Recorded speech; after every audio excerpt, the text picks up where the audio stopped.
예, 오늘 우리 성경 말씀 함께 보십시다. 우리 성경 말씀 사도행전 18장 우리 23절에 있는 말씀입니다. 사도행전 18장 우리 23절에 있는 말씀 같이 보십시다. 얼마 있다가 떠나 갈라디아와 부르기아 땅을 차례로 다니며 모든 제자를 굳건하게 하니라. 아멘.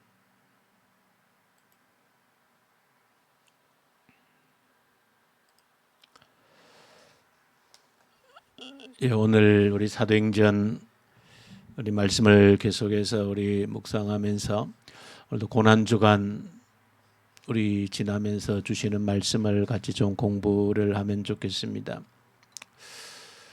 바울이 2차 선교 사역을 마치고 이제 고린도를 떠나서 에베소에 잠시 들렸다가 브리스길라 아굴라 부부를 에베소 교회에 두고 또 에베소 교회의 기초를 닦을 수 있는 그런 사역을 맡기고 바울은 이제 파송했던 그 시리아 안디옥 교회로 돌아가게 되어집니다. 가이사라에 들렀다가 예루살렘에 들러서 인사를 하고 난 이후에 바울은 이제 파송했던 안디옥 그 시리아 안디옥 교회로 돌아가게 되어집니다. 물론 성경에서는 다른 기록을 하고 있지 않습니다. 23절에 보시면 본문 그 자체로만 보면 도착했다가 바로 이제 떠나서 이제 3차 선교 사역을 나선 것으로 그렇게 기록되어져 있습니다. 그러나 이 속에도 우리가 사실은 조금 더 들여다보면 굉장히 가슴 아픈 장면인 것을 우리가 알게 됩니다. 그것은 바울이 1차 선교 사역을 마치고 돌아와서 선교 사역을 보고했습니다. 그리고 2차 선교 사역을 마치고 지금 또 다시 돌아온 것입니다. 사실은 돌아와서 1차 선교 사역 때의 상황을 보면 선교 사역을 보고를 한 것이지요. 적어도 2차 선교 사역도 적어도 횟수적으로는 3년 정도 사역을 하고 돌아왔습니다. 여러 교회들 개척하고 복음을 증거하고 얼마나 많은 일들이 있었겠습니까? 그 많은 사역 현장에서 있었던 일들을 시리아 안디옥 교회 교우들과 함께 나누고 또 은혜를 받고 도전하고 그런 일들이 있었습니다. 그런데 이제 2차 선교 사역을 마치고 이제 3차 선교 사역을 떠나는 모습을 보여주는데 사실은 이제 이별이지요. 근데 성경을 볼 때에 사실은 이것이 바울이 목회했던 이 시리아 안디옥 교회 교우들과의 영영 이 땅에서 영원한 이별이 되고 말았습니다. 왜냐하면 바울은 지금 18장 23절에 시리아 안디옥 교회를 떠난 이후에 바울은 다시는 이 안디옥 교회로 돌아오지를 못합니다. 이제 3차 선교사역을 떠나고 그 모든 선교사역이 에베소를 중심으로 일어나고 이제 마지막 고린도에 왔다가 이제 예루살렘을 잠시 들렀다가 이제 로마로 가려고 하는 그런 계획 속에서 아마 우리가 추측건대 바울이 1, 2, 3차 선교 사역을 했던 이런 모습을 보면 상황이 그렇게 어렵게 돌아가지 않았다면 바울은 아마 예루살렘의 사역을 마치고 이제 잠시라도 그 시리아 안디옥 교회를 들렀다가 아마 이제 마지막 사역의 목표로 했던 로마를 들렀다가 또 땅끝까지 가는 그런 선교사 일정을 잡았을 겁니다. 그러나 그렇게 바울이 계획했던 대로 일정이 진행되지 않았고 바울은 2차 선교사를 마치고 이제 시리아 안디옥 교회를 떠나는 것이 이 땅에서는 바울과 그 파송했던 안디옥 교회와의 교우들과의 영원한 이 땅에서의 영원한 이별이 되고 말았습니다. 그런 측면을 보면 참으로 슬픈 장면이기도 하고 또 우리에게 주시는 교훈이라고 하는 것은 우리의 만남이라고 하는 것이 오늘 만났다가 안녕히 가십시오 또 다음에 뵙겠습니다 라고 하는 이런 인사가 이 땅에서는 우리의 마지막 인사가 언제나 될 수 있다라고 하는 사실도 이 바울의 사역 여정을 통해서 우리가 한 가지 배워야 될 점이다 하는 것입니다. 자, 이렇게 해서 이제 바울은 이제 3차 선교 사역을 떠나는데 이제 본문에 보시면 이제 1, 2차 선교 사역 때 복음을 전했던 지역들, 갈라디아 지역들, 또 부르기아 지역들, 그 특히 동부에 있는 그런 지역들을 이제 둘러보았다 그렇게 기록합니다. 그리고 이후에 이제 에베소에 오게 되어집니다. 그러면서 오늘 23절에 보시면 1차, 2차 선교 사역 때의 복음을 전했던 그 교회들을 이제 다니면서 그 모든 교회의 성도들을 굳건하게 세워주었다. 그렇게 기록을 하고 있습니다. 자, 굳건하게 해주었다. 굳건하게 해주었다. 우리 표현에 그렇게 되어져 있지만은 여러 가지 단어로 설명할 수 있을 겁니다. 어떤 삶의 희망을, 용기를 주었다는 것일 겁니다. 굳건하게 주었다는 것은 뭔가 삶의 희망과 용기를 주었다는 것이죠. 흔들리지 않는 그런 담대함을 주었다. 이 땅을 살아갈 수 있는 용기를 주었다. 그런 의미를 담아서 그렇게 굳건하겠다 하는 그런 말로 표현을 하고 있습니다. 자, 이 말씀을 가지고 조금 우리가 생각할 것은 도대체 바울이 1차, 2차 선교 사역 때 사역했던 교회를 다니면서 그 성도들, 교우들을 만나서 굳건하게 했다라고 할 때에 생각해 보면 저 여러분들은 어떻게 해야 우리 삶이 굳건해집니까? 어떻게 해야 굳건해집니까? 글쎄요. 좀 더 건강해지면 내가 병든 몸이 있는데 이 병든 몸이 강건하게 깨끗하게 치유를 받으면 굳건해진다. 뭐 그런 의미가 되어질 수도 있겠죠. 경제적으로 궁핍한 가운데 있는데 어려운 가운데 있는데 풍성한 물질적인 복을 받으면 우리의 삶이 좀 굳건해지는 그런 의미가 아마 분명히 있을 겁니다. 자, 바울이 그들의 모든 질병을 고쳐주었는가? 아니면 그들 모두를 부자되게 했는가?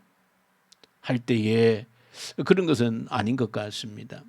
바울이 그 만나는 1, 2차 선교 사역 때에 세웠던 교회를 다니면서 그 교우들을 만나면서 그들을 굳건하게 했다라고 할 때 어떻게 했는가 하는 것은 바울이 에베소에 도착해서 고린도 교회에 편지를 썼을 때에 어떤 편지를 썼는가를 보면 바울이 1, 2차 선교 사역 때에 개척했던 교회들을 다니면서 어떻게 그들을 굳건하게 했는가 하는 것을 알 수 있습니다. 우리 본문 내용에 보시면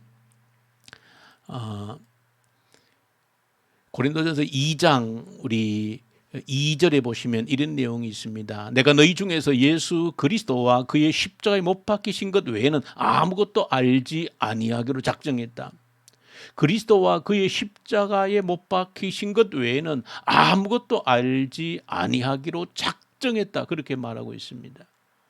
그러니까 바울이 그들을 굳건하게 해준 것은 그들에게 예수 그리스도를 그리고 예수 그리스도에 대해서 그 핵심인 그가 십자가에 못 박히신 것 이것 외에는 어떤 것도 그들에게 해준 것이 없다는 것입니다. 그렇다면 우리는 답을 얻을 수 있는 것이죠. 바울이 어떻게 그들에게 그들의 삶을 굳건하게 해주었는가? 병을 고쳐준 것도 아니고 그들이 물질적으로 풍요롭게 해준 것도 아니고 바울이 그들을 굳건하게 해준 것은 다른 것이 아니라 예수 그리스도를 더 알게 해주고 예수 그리스도 그 중심에 있는 그의 십자가 그 십자가의 죽으심을 그들에게 다시 한 번 더 확인시키고 깨닫게 하는 것으로서 그들의 삶을 굳건하게 해주었다. 그렇게 우리가 결론을 내릴 수 있는 것이죠. 자, 그래서 나를 굳건하게 세울 수 있는 것은 예수 그리스도의 십자가밖에 없다는 것입니다. 예수 그리스도의 십자가만이 나를 굳건하게 해줄 수 있는 유일한 이유와 원인이 되어진다. 그래서 오늘 고난주간을 우리가 보내면서 예수 그리스도의 그 십자가를 우리가 좀 묵상하면서 그 중에서 십자가에서 못 박히신 예수님을 생각하면서 하나의 장면을 우리가 보면서 도대체 예수의 십자가가 왜 우리를 굳건하게 세울 수 있는가? 바울은 어떻게 예수의 십자가로 모든 성도들을 굳건하게 세워줄 수 있었는가? 예수 십자가에는 도대체 어떤 비밀이 담겨져 있는가 하는 것을 예수님께서 십자가에 못 박히셨던 그 한 장면을 우리가 보면서 우리가 한번 생각해 보면 좋겠습니다. 요한복음 19장 3절에 이런 말씀이 있습니다. 그 중 한 군병이 창으로 옆구리를 찌르니 곧 피와 물이 나오더라. 이것은 예수님께서 십자가에서 이제 못 박히시고 이제 죽으신 이후에 일어났던 한 장면입니다.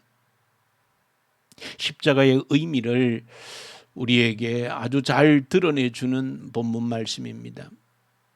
예수님께서 십자가에 못 박혀 죽으시고 이제 생명이 떠났을 때에 일어났던 한 가지 일, 그 중 한 군병이 창으로 옆구리를 찌르니 곧 피와 물이 나오더라.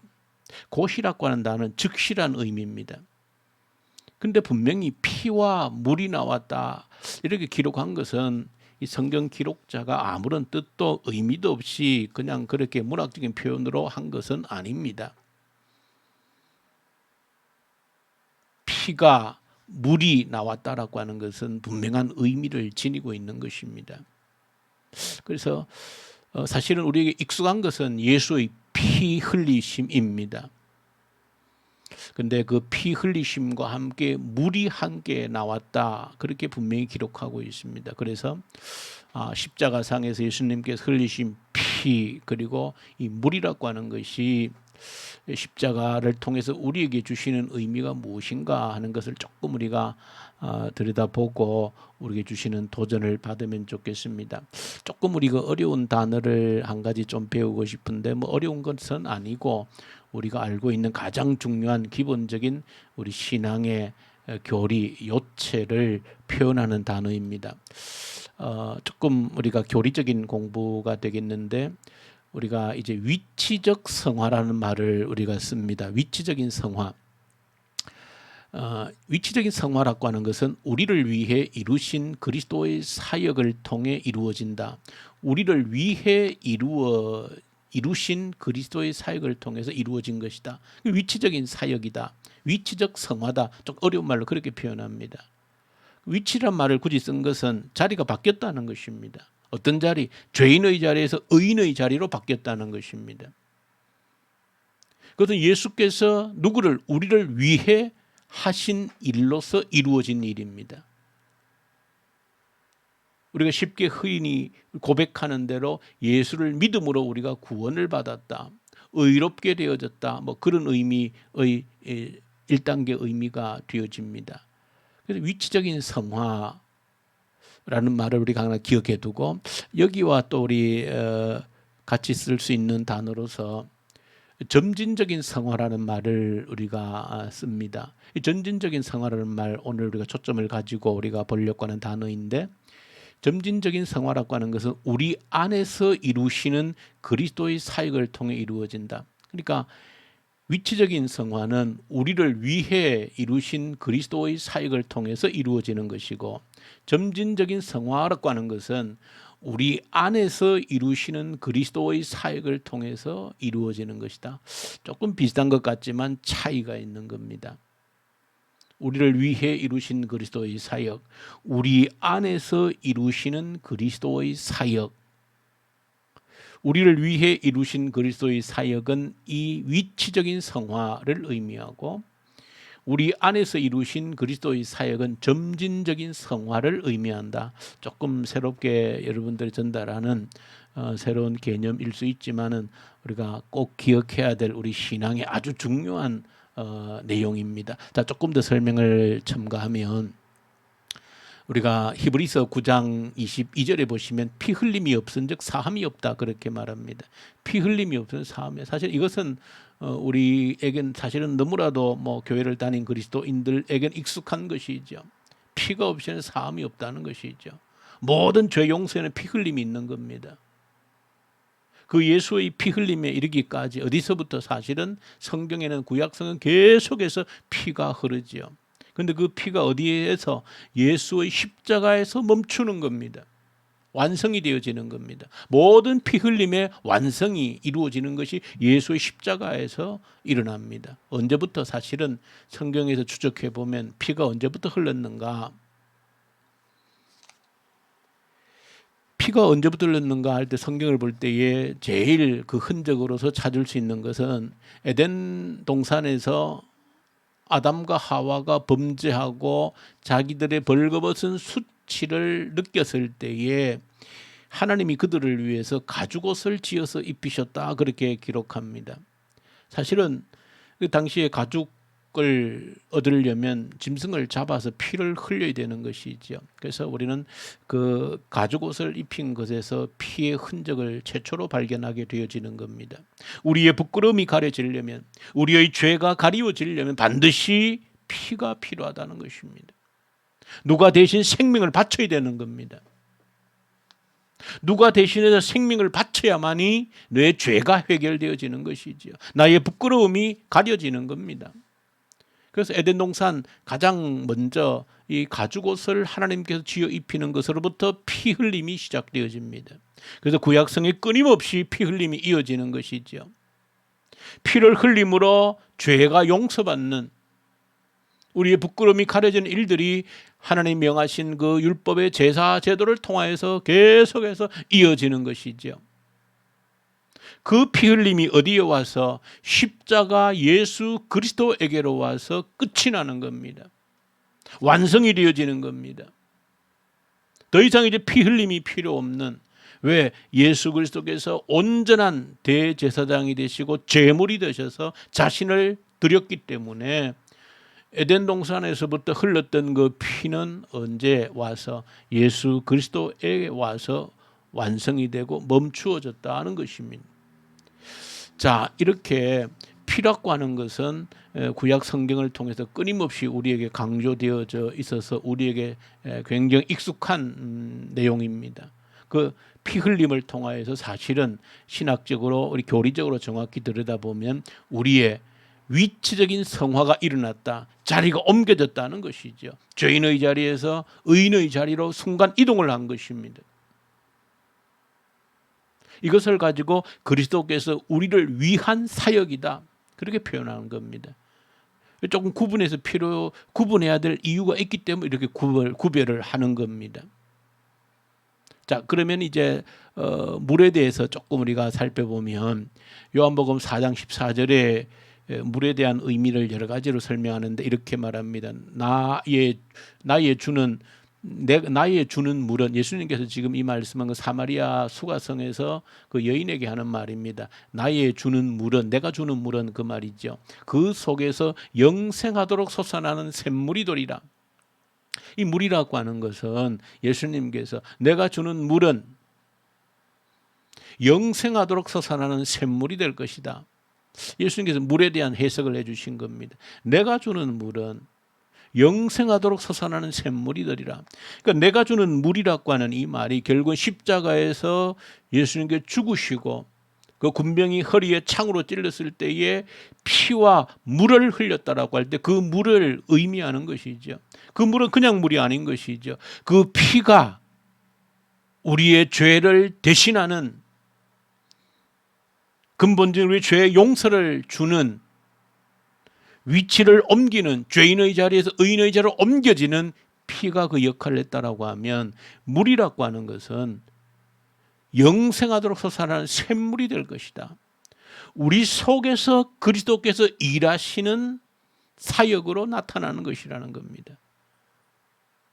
자, 조금 더 물에 대해서 보시면 요한복음 7장 38, 39절에 이렇게 말합니다. 나를 믿는 자는 성경의 이름과 같이 그 배에서 생수의 강이 흘러나오리라 하시니, 이는 그를 믿는 자들이 받을 성령을 가리켜 말씀하신 것이라. 예수께서 아직 영광을 받지 아니하셨으므로 성령이 아직 그들에게 계시지 아니하시더라. 그러니까 예수님이 직접 이제 물이 무엇인지를 설명하신 거지요. 뭡니까? 성령을 말합니다. 물은 바로 성령이라고 합니다. 그러니까 점진적인 성화라고 하는 것은 그리스도께서 우리 안에서 하시는 사역으로 이루어지는 것인데, 그리스도께서 우리 안에서 일하실 때 어떻게 그리스도의 영으로, 누구로? 성령으로 우리 안에서 일하신다는 것이죠. 그래서 이 사실은 굉장히 중요합니다. 그래서 우리가 위치적인 성화, 죄인에서 의인이 되어졌다, 죄인에서 하나님의 자녀가 되어졌다는 것과 함께 중요한 것이 점진적인 성화입니다. 그리스도께서 나를 위해서 하신 일이 있고 그리스도께서 끊임없이 내 안에서 하시는 일이 있다는 것입니다.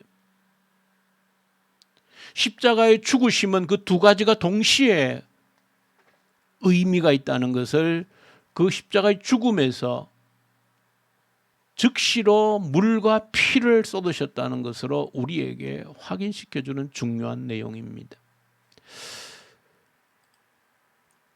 우리가 이번 주에 빌립보서를 묵상하는데 빌립보서에는 특별히 이 내용을 강조하고 있습니다.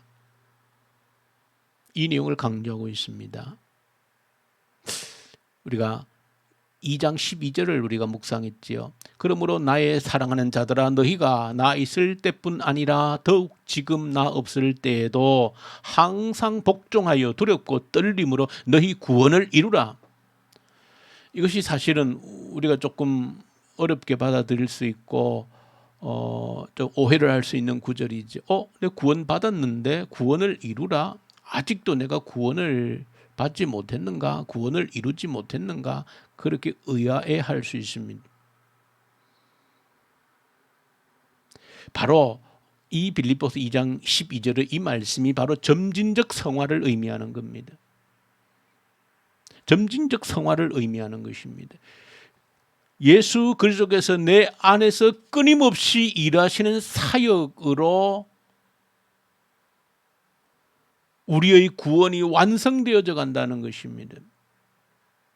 그 사역이 바로 내 안에서 일하시는 성령님의 사역이라는 겁니다.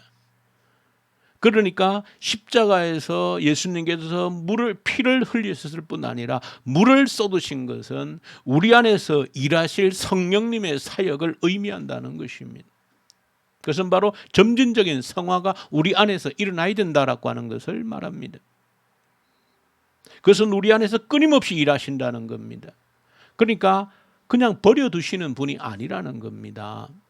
한번 구원했으니 이제 구원받았으니 빠이빠이 아니라는 겁니다. 끊임없이 내 안에서 일하시는 분이라는 겁니다.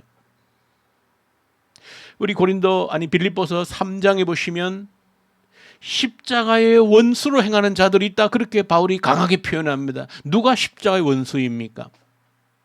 십자가의 원수라는 자들은 누군가 하면 바로 위치적인 성화만 받고 그 이후에 우리 안에서 일하시는 성령님의 사역을 외면하는 자들입니다.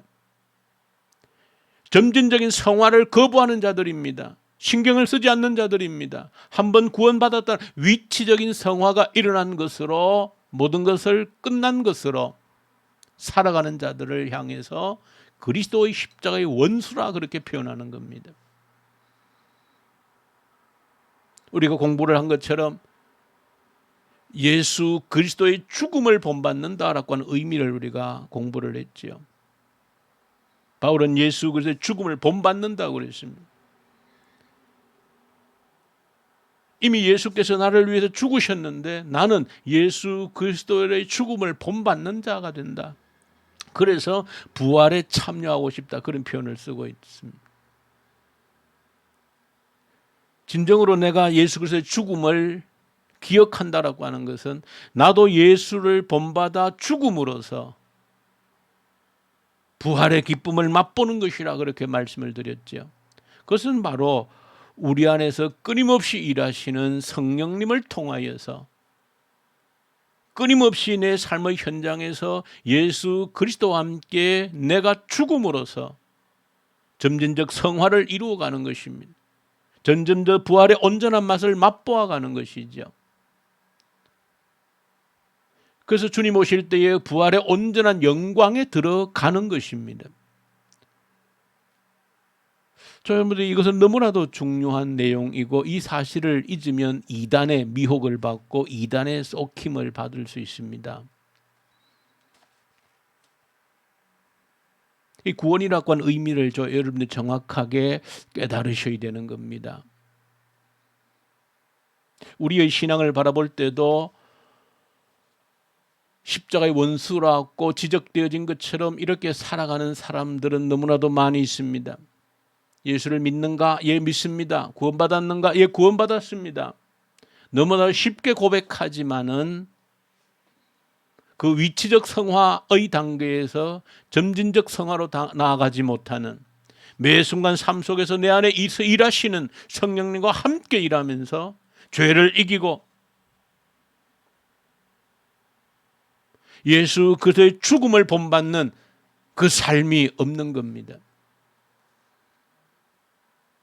오늘날 우리 한국교회 그리스도인들은 참으로 수치스러운 여러 가지 성적표들이 많이 있습니다. 우리나라 그 3대 종교라 그러면 뭐 천주교, 기독교, 불교 이렇게 주로 칭하는데, 근데 일반 사람들을 대상으로 여론조사를 하면 천주교, 불교, 기독교 가운데 가장 신뢰할 만한 사람들이 누군가 이렇게 순서를 매기면 천주교인들이 가장 신뢰할 만하다. 두 번째가 불교인들이 두 번째로 신뢰할 만하다. 가장 신뢰하기 힘든 사람들이 그리스도인들이다. 기독교인들이다. 개신교도들 그 말입니다.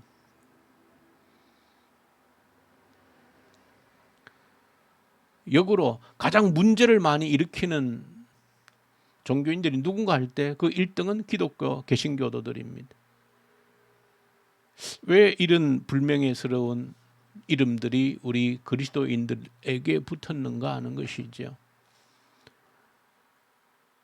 위치적 성화를 받지 못해서가 아니라 이 점진적인 성화, 내 안에서 끊임없이 일하시는 성령님과 함께 동행하지 못하게 살지 못하기 때문에 그렇습니다. 바울이 가는 곳마다 복음을 전할 때 내가 예수 그리스도의 십자가 외에는 아무것도 전하지도 않고 알기도 원치 않았다고 이야기하는 것은 이 십자가 하나로 충분하다는 것입니다. 십자가에서 쏟으신 피와 그 물로서 충분하다는 것입니다.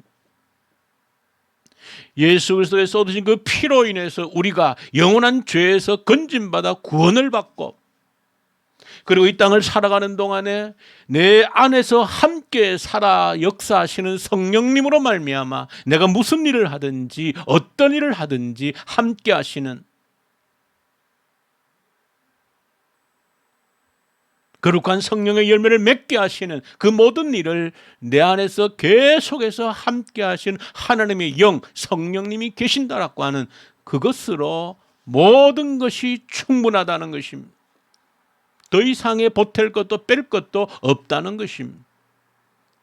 내 삶 속에서 끊임없이 언제 어디서나 함께 일하시는 그리스도께서 계시다. 그리스도의 영이신 성령께서 내 안에 역사하고 일하신다. 십자가에서 주님이 흘리신 것은 피뿐 아니라 물을 쏟으셨다는 것을 기억할 때 그것만으로, 그 십자가만으로 충분하다는 것입니다. 그 십자가만 제대로 깨달으면 우리를 굳건하게 세울 수 있다는 것이 바울의 확신이고 바울이 전했던 복음입니다. 그 일하시는 성령님 안에 위로와 평화와 능력이 다 담겨져 있는 겁니다. 일할 수 있는 모든 에너지가 거기 다 잠재되어져 있습니다. 더 이상 더할 것도 뺄 것도 없다는 것이죠. 십자가만 제대로 깨달으면, 십자가에서 흘리신 예수 그리스도의 피와 물을 제대로 깨달으면 충분하다는 것입니다. 저 여러분들이 고난주간 지나면서 십자가로, 오직 예수의 십자가로 충분함을 배울 수 있는, 경험할 수 있는 저와 여러분들 될 수 있기를 소망합니다. 예수의 피로 위치적인 성화 변화가 일어났고 예수께서 흘리신 쏟으신 그 물 성령으로 말미암아 우리 속에서 끊임없이 지금 이 순간에도 내 안에서 역사하시고 일하시는 성령님으로 말미암아 점진적인 성화가 주님 오실 때까지 이 땅에 내 생명 다할 때까지 이루어진다는 사실로 우리의 삶이 굳건해지는 저와 여러분들 될 수 있기를 간절히 소망합니다. 우리 주님 아버지 감사합니다. 예수 십자가로 만족하게 하시고 예수 십자가로 충분해지는 저희들의 삶이 되게 하시옵소서. 우리 주 예수님 이름으로 기도 올려드립니다. 아멘.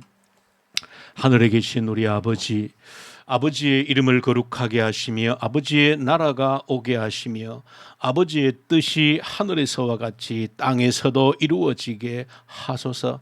오늘 우리에게 일용할 양식을 주시고 우리가 우리에게 잘못한 사람을 용서하여 준 것 같이 우리 죄를 용서하여 주시고 우리를 시험에 빠지지 않게 하시고 악에서 구하소서. 나라와 권능과 영광이 영원히 아버지의 것입니다. 아멘. 우리 수요 예배를 마치면서 우리 주님의 십자가를 묵상하면서 주님의 십자가로 만족합니다. 십자가로 나의 삶은 강건해질 수 있습니다. 고백하며 삶으로 십자가를 끊임없이 체험할 수 있도록 도와주십시오. 우리 기도하며 나가십시다. 우리 함께 기도드리십시다.